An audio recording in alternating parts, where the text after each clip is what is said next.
All right. Well, good morning. We are here for FAI's Discipleship Academy. Today, we are talking about the full chapter of Acts 24 because, it all just kind of goes together. We're still talking about Paul, but we're going to talk about the full chapter here.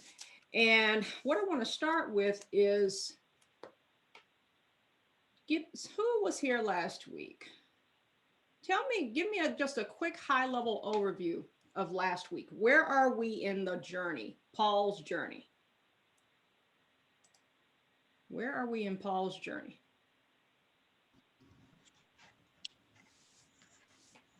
There's no wrong answers because he's done a lot. So where are we in Paul's journey?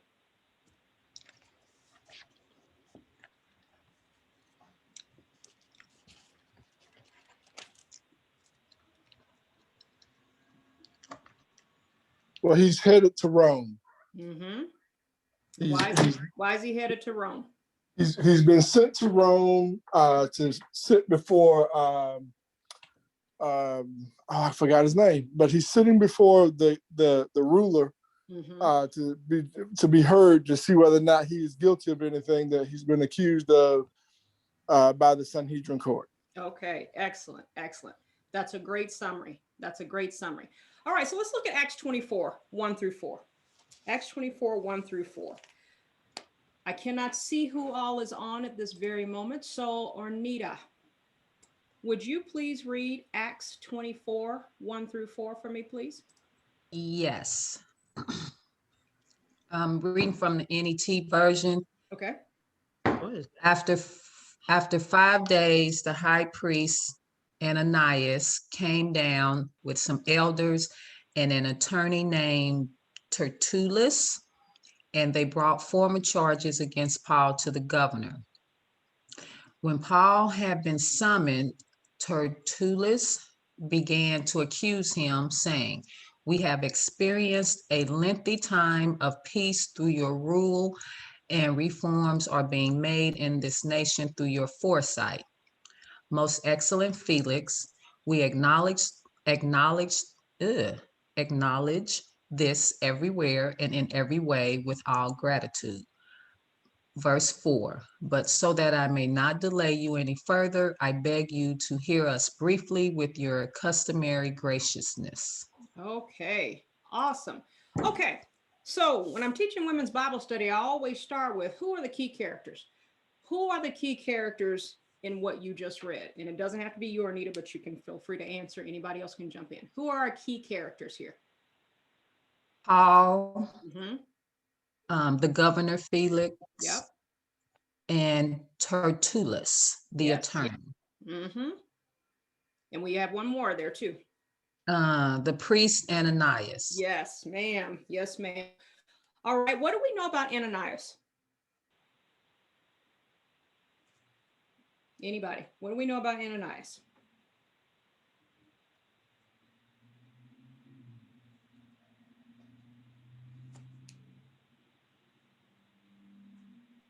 He was the high priest at that time. Okay, and I believe the high priest was the chief priest at that time? Yep. Okay. You got it. Part of that Sanhedrin council. Now, what we remember, if you go back to last week, Acts 23, 2 weeks ago, actually, I think. Acts 23, verse 2. Yeah, that was 2 weeks ago. It says, "At this, the high priest Ananias ordered those standing near Paul to strike him on the mouth." You remember this? So that's who Ananias is. That's going to play a role a little bit later. So remember that. What about Tertullus? What do we know about him?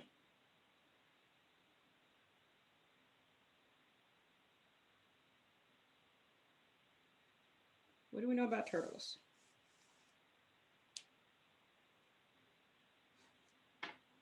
Don't overthink it. It's right there in the text. He's the one that's putting on the case then against Paul. So what's his role? Accuser, attorney. He's a lawyer. Okay. Yeah, keep going, please. I'm done. I'm done. You were doing so well and I interrupted you. Yeah, so he's a lawyer that they've brought in, right? I mean, every time you have a big case, it's just like today, they bring in some legal expert in order to make the case. Now, we don't know whether he was a Jew, whether he was a Gentile, but either way, he is brought in as a lawyer to help them try their case against Paul. Hey, Christy. Yeah, babe. And also, I think it's important to note here that they brought in somebody who was familiar with the system and the people in the system that he was being tried in, because if you notice, he starts out by making the ruler feel comfortable and letting him know that he knows who he is, and that they have like they've had some experience together of some sort, or he at least knows of him and his greatness, so that he can start to win him over. You know what? I know you didn't read my stuff, but you kind of did. It's that sleeping together osmosis thing, I guess. So that's a great segue, James. So if you look at starting at verse 2, James, read verse 2 again, 2 through 4 again for me real quick. I can't see it. Oh, okay, got it. All right, Deborah Porter, you have your Bible ready? I do. What you want me to read? 2 through 4 again, please. All right. Okay, you gonna be mad. I got NK. You're so right, but go on with it. I mean, I can change it, but that'll be more time. Okay. Let's go ahead. And when he was called upon, Tertullus began his accusation, saying, "Seeing that through you we enjoy great peace and prosperity is being brought to this nation by your foresight, we accept it always and in all places, most noble Felix, with all thankfulness. Nevertheless, not to be tedious to you any further, I beg you to hear by your courtesy a few words from us." Okay, so what is, James alluded to it, but what is Tertullus doing in this very short passage here? What is he doing? He sounds like he's kind of sucking up to somebody. Yeah. Yes. For lack of a better word. That's a great word. Flattery was the technical term. Yes, there you go. There you go. That works as well. So he's flattering him. Why do people do that? Why do you think he's doing that?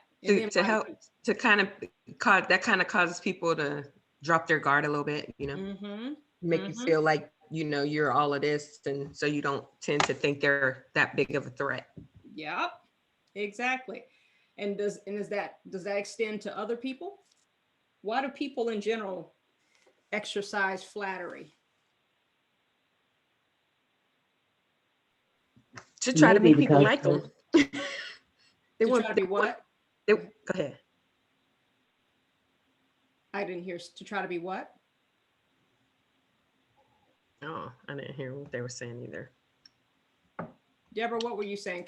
I was saying that they want people to like them, and so you want to make people feel, I guess, comfortable and make them feel like you hold them in esteem, which makes them like you a little better. Okay. Well, you know what? It's interesting because the Bible has a lot to say about flattery. Because is flattery a good thing or a bad thing? I think it can be both depending upon how it's used. So give me an example of when you think it's a good thing. When it's sincere. So is that considered flattery if it's sincere? I think so. It's an honest compliment. It's an honest compliment of what you see or what you've heard. So it's coming from a positive place, not negative. Okay. So let's look at some of these scriptures, and I'm just gonna, again, I don't see anybody, so I'm just gonna call out folks. So Kennebrew, if you can find Romans 16, 17 through 18. Watsika, if you can find Proverbs 20, verse 19.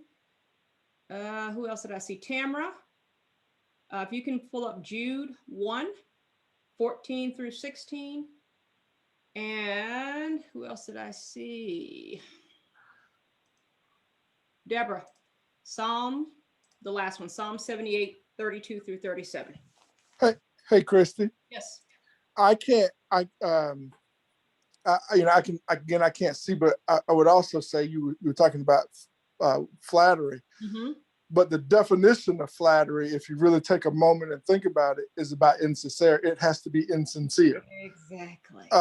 So flattery, anytime you flatter or use flattery, it's not real. So I don't know that it can ever be. Well, anyway, just my thought. Mm-hmm. Mm-hmm. So again, this is what we're going to look at. Great segue. All right, Kennebrew. You there? Listen, you said 16, 17 through 18, right? Romans. Please. Mm-hmm. All right. Verse 16 states, "Now I urge you, brethren, keep your eye on those who cause dissension and hindrances, contrary to the teaching which you learned and turned away from." Verse 18, "For such men are slaves, not of our Lord Christ, but of their own appetites. And by their smooth and flattering speech, they deceive the hearts of unsuspecting." So what does that tell us about flattery? What does this particular scripture teach us about flattery? That I know what I was talking about. Yes. Go ahead, Kennebrew. I mean, it alludes to what James just said. It's insincere. It's not real. I mean, flattery is real, but it's like the intentions of your heart is almost like to deceive, or it's like deception. And if you think about deception, a lot of times that's associated with the enemy or the adversary or lying, things like that. Flattery and lying. Manipulation. It's yes, that's the term, manipulation. So who did I ask to read Jude? I started skipping around, so I don't know who I asked. Me. Okay. Did you want me to read out of Amplified? Is that okay? Yep, that's fine. Okay, it was about these people that Enoch, am I saying that right? Enoch. Enoch in the 7th generation from Adam prophesied when he said, "Look, the Lord came with myriads of his holy ones to execute judgment upon all and to convict all the ungodly of all the ungodly deeds they have done in an ungodly way, and of all the harsh and cruel things ungodly sinners have spoken against him." These people are habitable murmurers, griping and complaining, following after their own desires, controlled by passion. They speak arrogantly, pretending to admiration and flattering people to gain an advantage. Okay, so what's the new thing we just learned about flattery? That is not genuine, and it's to gain an advantage. There it is. To gain an advantage. Exactly. All right. Who did I give Proverbs 20? Me. Okay. Hey, Watika. Oh, hi, everybody. 2019. A gossip betrays a confidence, so avoid a man who talks too much. Is that right? That's the one, right? Yeah, I think I want you to read one more than that. 20. Hold on. I gotta find my own here. 2019. Oh, King James Version. Do you have the anybody have the NKG, New King James Version available? This is the one time I like this scripture. Okay. Well, NIV, sorry. Okay, because I had the NIV too. I'm like, yeah, I didn't say what I wanted. Okay. Who has NKJV? I know you do, Deborah. So Oh, all right. So I got to go find that one first, though. So it's 2019. Yes, please. Proverbs 2019 says, he who goes about as a talebearer reveals secrets. Therefore, do not associate with one who flatters with his lips. So what's the big thing we just learned there? Stay away. Stay away from the flatterers, right? Uh-huh. You can spot it, right? You can spot it, you can hear it, and you know when it's not true. Last one, I think that's you, Deborah, Psalm 78. Yep. In spite of this, they still sinned and did not believe in his wondrous works. Therefore, their days he consumed in futility, and their years in fear. When he slew them, then they sought him, and they returned and sought earnestly for God. Then they remembered that God was their rock and the Most High God their Redeemer. Nevertheless, they flattered him with their mouth, and they lied to him with their tongue. For their heart was not steadfast with him, nor were they faithful in his covenant. Okay, so what's that telling us there? It's saying what they were saying with their mouth wasn't what they were feeling in their heart. So they were. Who was this relative to? Who are we talking about that they were flattering in this case? Still says that I believe in his word. Well, it sounds like they're talking about Jesus, God, the Lord, the God. Yeah, because they saying they didn't believe in his wondrous works. He the only one got those. Yep. Our works aren't wondrous. Right? So let's think about it. How often, whether this is now, we have to take a moment to self-assess and be reflective to say, when have we tried to flatter God? When we think about trying to get something that we want. Has anybody ever tried to flatter God now that you know what it is? Go ahead. Oh yeah. Why you have to call me out in front of everybody? Yes, and I think more often than not, it has happened in a couple of situations. One, I was going into a situation where I thought I knew what the right thing was and I knew what I wanted, but I knew they were not in agreement with me, or they might not be in agreement with me, or the other one was I was just flat trying to get out the trouble I knew I was in. Anybody else? Flattery. So I would say it's those times, like, not being specific, but like when we want something from God, and we're in our place of worship, so to speak, and we know what we're supposed to say, but we're not really meaning it at the time. We're just saying it because we think that if we say it, then we can get what we want.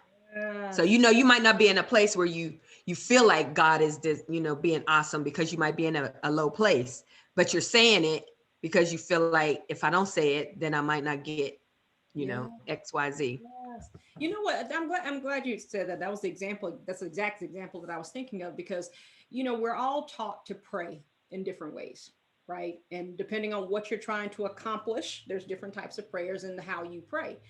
So that's a whole nother study. But I've always been taught that you thank God, you worship God first, like you give him all the praise, right? You are Alpha, Omega, Redeemer, Jehovah, all the stuff, right? And I'm always in awe of people who, they list off this litany of things that God is. I'm like, man, I should be able to remember all that stuff. That sounded good. But then I had to think about it and go, you know what? But if I start to say those things, that's not sincere for me. I'm just repeating the things that I heard someone else say. So when I do that at the beginning of my prayer, depending on what the prayer is, you don't do it every time. But when I do that at the beginning, I'm only referencing the things that are applicable to me, the experiences that I have personally had.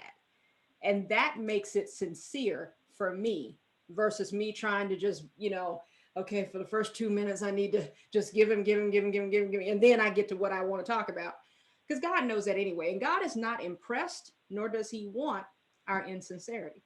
So we want to avoid the people who do that. And if you are a person who does that, again, you don't have to raise your hand. But if you are a person who does that, just know what the Bible says about that. If it's insincere, don't say it. Just don't say it, because that's I mean, it's right up there with the sins. Like, that's not a good thing. Okay, the Bible speaks against that. All right, let's keep moving. Acts 24, 5 through 9. Deborah, read again for me, please. And then Kennebrew, I want you to find John 1, 44 through 46. And Watsika, find Acts 21, 27 through 28, just so we're ready. All right, Deborah, read those first, Acts 24, 5 through 9, please. All right. For we have found this man a plague, a creator of dissension among all the Jews throughout the world, and a ringleader of the secret of the Nazarenes. He even tried to profane the temple, and we seized him and wanted to judge him according to our law.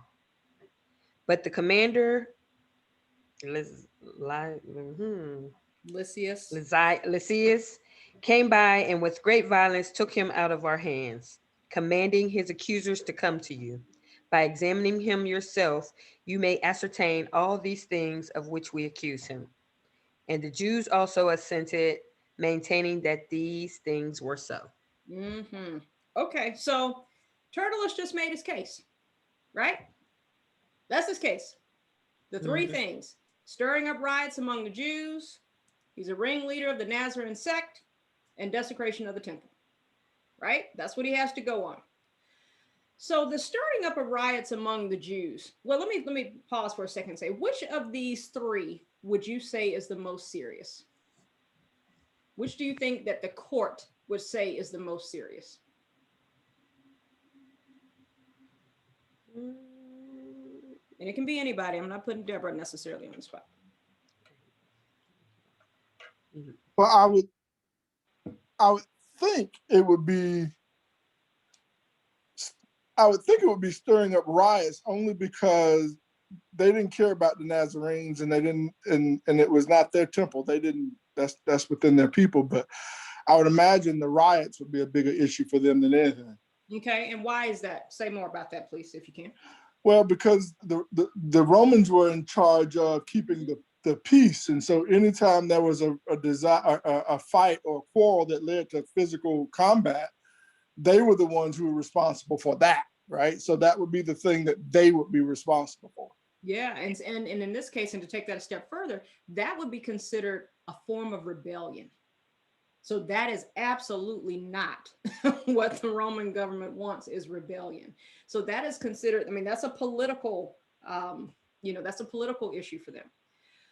So that one would for sure, in the court's mind, in Rome's mind, be the most serious. Now, let's talk about this ringleader of the Nazarene sect. Why is he even bringing this up? Who is the Nazarene sect? What is the Nazarene sect?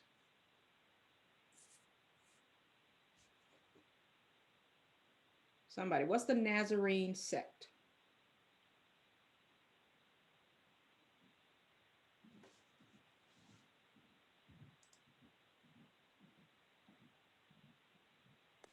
Were they talking about the Christians? Yes, absolutely. Because they were named, and they were called the Nazarenes because that was where Jesus' hometown was, Nazareth. So they were talking about the Christians. You got it. You got it. And what's another word for it? We got the Nazarene sect, we got the Christians, and what's the other word that we see later in the chapter?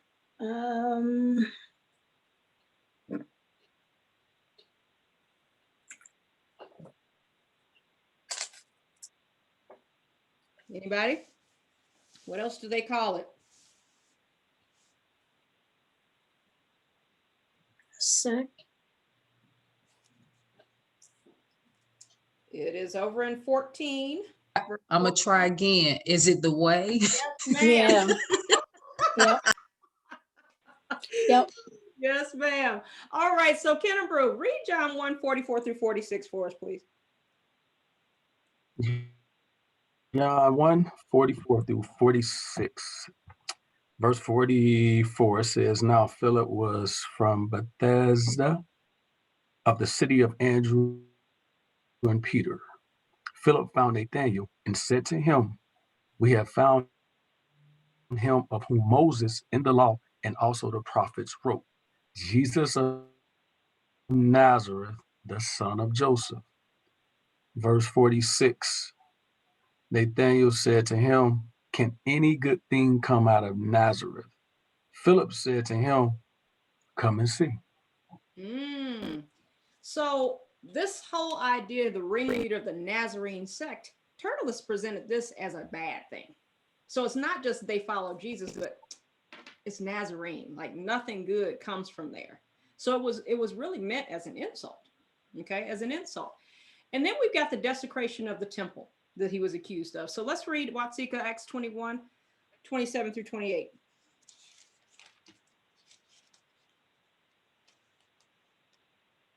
You might be on mute if you're not there.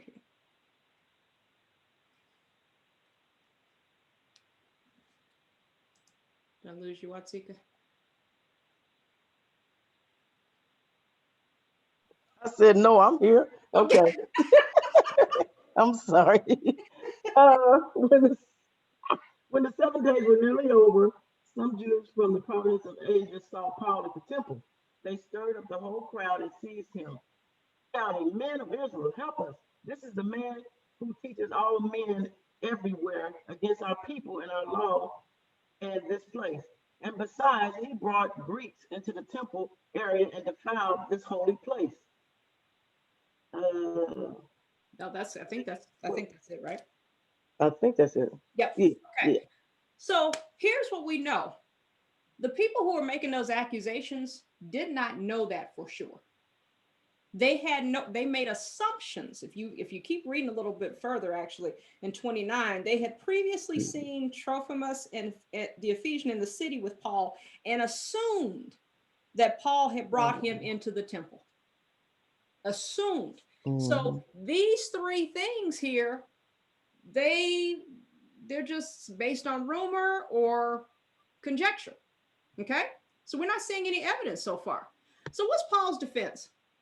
So now we're going to read, Deborah, you're going to be hoarse by the time we're done here. So Acts 24. Go to Acts 24. We're going to split this up. So Deborah, I want you to read 10 through 15. And who else? Jocelyn, I want you to read the rest. Okay. So Deborah's going to read 10 through 15 and you'll read the rest. Acts 24. Okay. Then Paul, after the governor had nodded to him to speak, answered, inasmuch as I know that you have been for many years a judge of this nation, I do the more cheerfully answer for myself, because you may ascertain Okay, that let's it is. pause. Okay, I'm sorry, let's pause. Okay. All right. So what's happening in verse 10? What's happening in verse 10?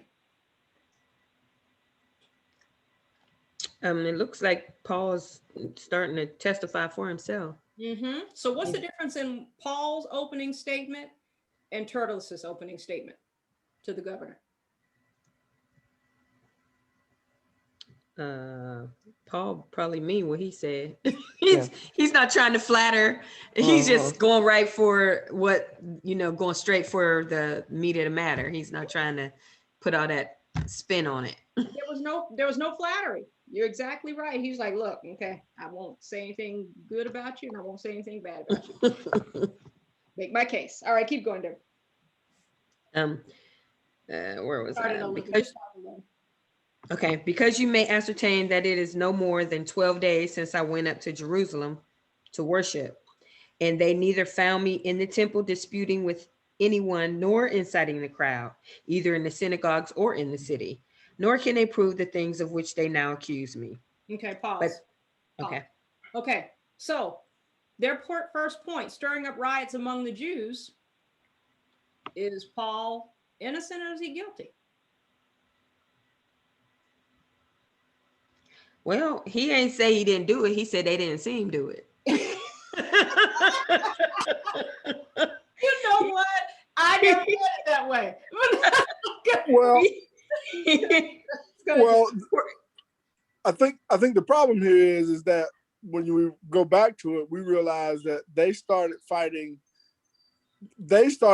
not because he stirred it up, but because all he did was say he was something else. He was one of either the Sadducees or the Pharisees, and they started fighting on their own. That didn't have anything to do with him. That's right. That's exactly right. That's exactly right. So, and then here's the other part. This was just 12 days ago.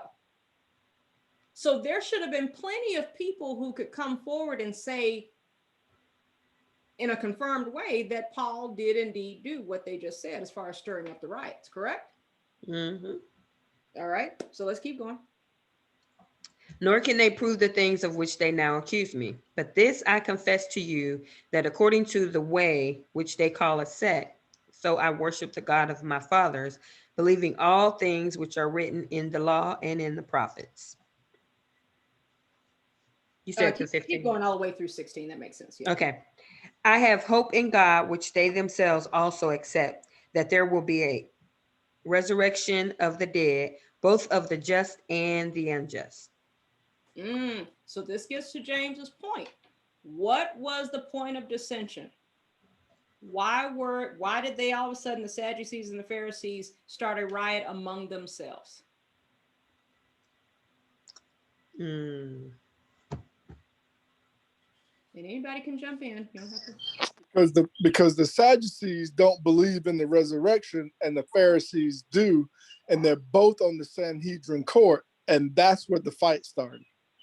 That's where the fight started. You got it. So did Paul disagree with being the ringleader? Is he guilty or is he innocent? I think that's a tough question, Christy, because he does not deny that it was that discussion that started it, which starts with him. But he was not the one that caused that actually initiated the fighting. He was being tried. Yeah, he didn't really address that, the ringleader part. Well, he just did he? Or doesn't he? Well, he said. So we're starting verse 14. But this I confess to you, that according to the way which they call a sect, so I worship the God of my fathers, believing all things which are written in the law and in the prophets. So he's not saying he's the leader. He's just telling them what he believes. He's not saying he's the leader, but he's saying he is a follower for sure.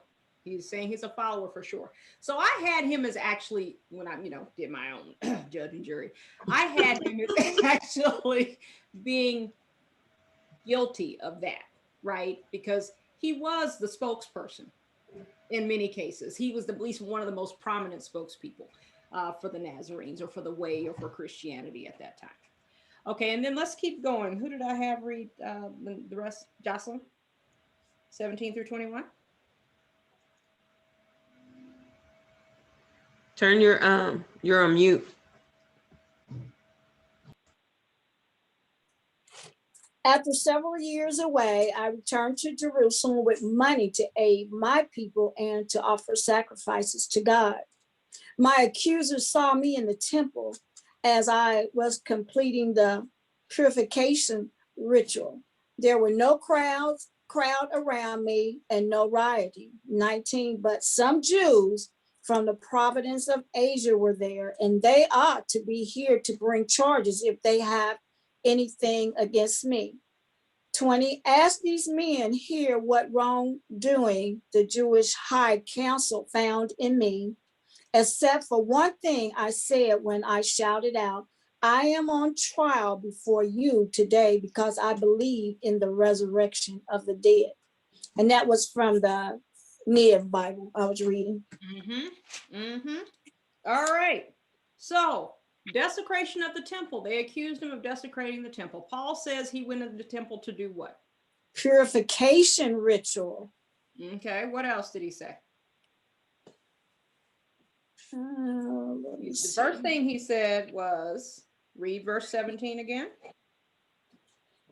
He came with money to aid the people. Yes. To offer sacrifices to God. So he came there to help also. He came there to help. So, because this refers to the collection Paul made for Judean Christians among the Gentile churches of the West. So if we quickly go to Galatians 2:10, Tamara, I want you to go to Romans 15, 26 through 27, and I'm looking through through my list. Ornita, give me Galatians 2:10, please. You said Romans. Okay, Yep, so Galatians 2:10 first, and then Romans 15:26 through 27, Tamara. Galatians 2:10, they requested only that we remember the poor, the very thing I also was eager to do. Okay, so again, Paul not just preaching the word, but also giving back. He is collecting finances, funds, right? Because everything needs money. Even in that time, everything needs money. And he is bringing it to the house. That is what he is called to do, is to bring it to the house so that it can be disseminated properly. Tamara, Romans 15.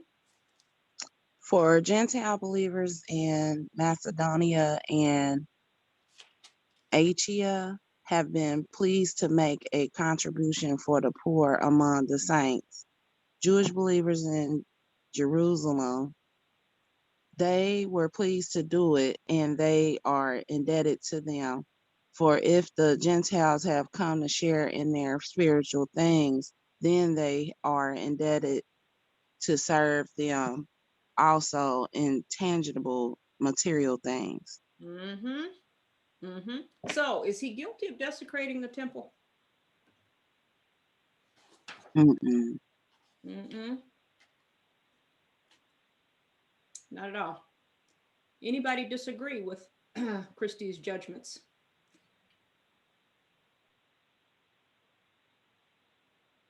Well, I'm still on the fence about the whole ringleader thing. Okay.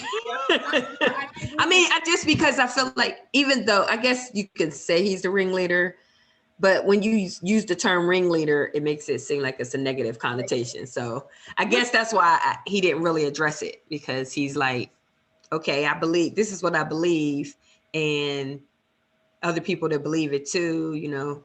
But I mean, I get what you're saying. So the fact that he was the spokesperson, so to speak, I like that term better. Remember who, so I agree with you, because remember who's presenting it, right? So of course they're trying to present it in a negative light. Very true. Case against them. So if we were trying to make it very positive and we were presenting on behalf of Paul, we would have said spokesperson. Okay. All right. So I guess I do agree. I wasn't, see, I should have been a lawyer. Really, I should have.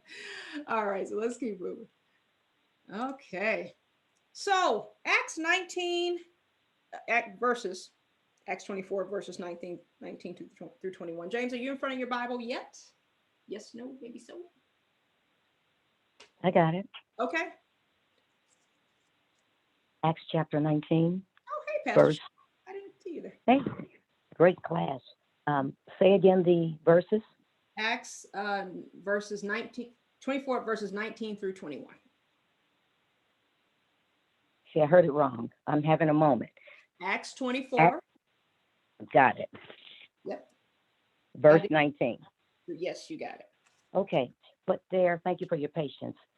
But there are some Jews from the province of Asia who ought to be here before you and bring charges, if they have anything against me. Or these who are here should state what crime they found in me when I stood before the Sanhedrin. Unless it was this one thing I shouted as I stood in their presence, it is concerning the resurrection of the dead that I am on trial before you today. Okay. All right. So I know we read that portion twice, but what are the important pieces of 19 through 21 that help Paul in defending his case?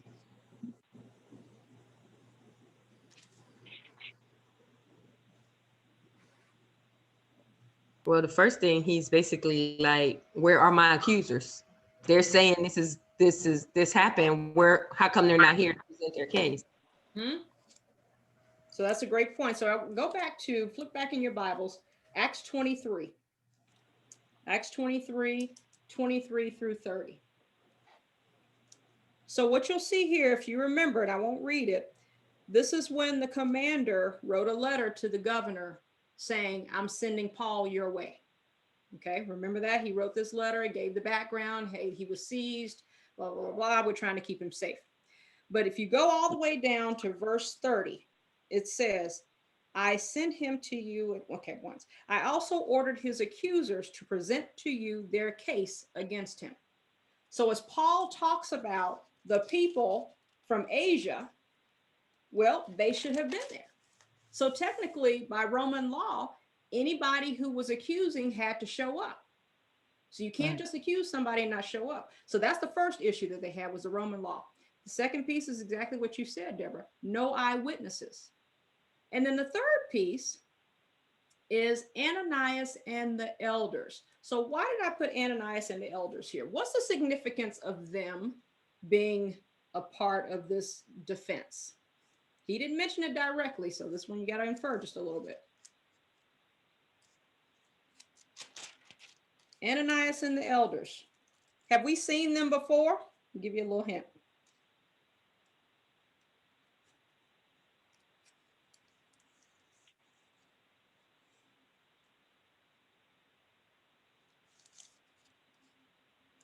Yes, no, maybe so. I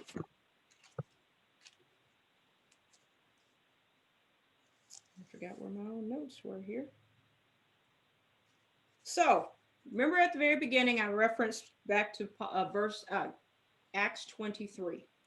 And we started off, Paul looked straight at the Sanhedrin and said, my brothers, I have fulfilled my duty to God in all conscience to this day. At this, the high priest Ananias ordered those standing near Paul to strike him. So Ananias and the elders who showed up again in Caesarea were with Paul before. So they had already had a version of a trial with Paul before. Yeah, he called him whitewash. He called him whitewash. So they already know that none of this is true. Paul has already defended himself in front of them once before. Yet here they are again with the same story based on rumors and hearsay in some cases, trying to make sure that Paul doesn't get to carry on the work that he's been called to do. Okay? All right. So let's wrap this up. How does it all end? How does it all end? So if we read Acts 24, 22 through 27. Deborah, read that for us real quick, 22 through 27. I just said, not me. No. Oh, no, that's fine. Oh, well. All right, 22, right? I was on mute. All right. But when Felix heard these things, having more accurate knowledge of the way, he adjourned the proceedings and said, when Lysias, the commander, comes down, I will make a decision on your case. So he commanded the centurion to keep Paul and to let him have liberty, and told him not to forbid any of his friends to provide for or visit him. And after some days, when Felix came, let's stop right there for just a second. Oh, okay, my bad. So what are we learning here? Felix is acquainted with the way. How does he know the way? Why does he know about it?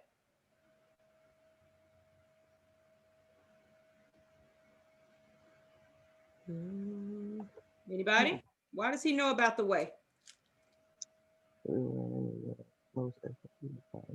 Jump all the way down to verse 24 that we haven't gotten to yet. You'll see it.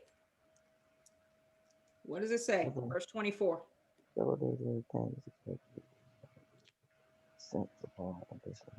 It's his wife. His wife is Jewish. Yes, his wife. That's how he knows about the way. And actually, there was a bit of a... So Felix, which we didn't talk about earlier, Felix is a hellion. So the flattery that Tertullus was putting on him was all false. He was considered a terrible, terrible ruler. He was a former slave who had been put in place because his brother knew royalty in that area, and he ended up becoming the governor. So he was a terrible, terrible ruler. So he had knowledge of the way, but his wife Drusilla was his third wife, and he actually coerced her or coaxed her into leaving her husband to marry him at age 16. Mm-hmm. Scandal. You weren't on mute then. Okay. So So that's why Felix knew about the way. Now, you also see here, he says, when Lysias the commander comes, I will decide your case. He ordered the centurion to keep Paul under guard. So why does he give Paul these freedoms? Did he accuse him? Did he say he's guilty or innocent? What did he say? He'll decide his case. He'll decide. So at this point, Paul he's still kind of in limbo, right? He didn't make a decision. But why didn't he make a decision? We're gonna cut to the chase here. Why didn't he make a decision? Because he was giving Paul an out. And then He was in verse scared. up the It says he was afraid. yeah. What But he was hoping Paul would offer him a bribe, though. Yes, he was hoping. And so if he was an upstanding governor, would a bribe have been something he was looking for? Oh, I see that. It wouldn't have too. been a part of the equation. It would not Would have been a part of the not have equation. been a part of the equation at all. I know we're jumping all the way to the end. That's okay. So again, but why else was he afraid? Why else was he afraid? And I don't know if it was fear, but what else was his reason for not making a decision?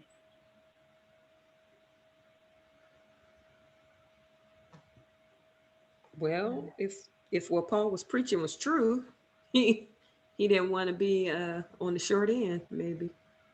Okay, so think about this. Think of politics. What do politicians care about? Votes. And supposedly their constituents, right? They don't care about that. Okay, I'm sorry. Never mind. They need to vote, so they care as long as you in their corner. You got it. And so he wanted to make sure that the Jews stayed on his side. So he was not going to say that Paul was guilty or innocent, because he was trying to balance the two. Okay. So ultimately, long story short, ultimately he ends up leaving Paul in prison, and basically, slid him over to the next governor to make a decision on. Weak, cowardly, all of those. Hey, Christy. Yes, babe. But I would ask a slightly different question, just because I think it's important to note here that he tells the guards, right? He tells them, make sure you take care of all his needs and any of the needs of the people who come to see him. Yep. That's not prison. No, it's not prison. He was actually That's a guest. in Herod's praetorium. Yes. Yeah, he's a guest, so he hasn't changed his status. Paul is still a visitor with clout who now doesn't even have to come out of his own pocket to make sure the people who come see him eat. He's using the king's money. Just saying. Favor ain't fair. Favor is not fair. Exactly. All right. So that, we cruised, guys, through 27 verses of chapter 24. Any final questions? Questions or comments? Doesn't have to be just questions. Questions or comments?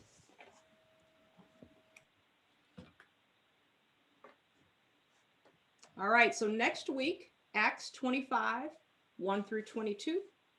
That's where we will be. Acts 25, verses 1 through 22. Okay, so who would like to pray us out?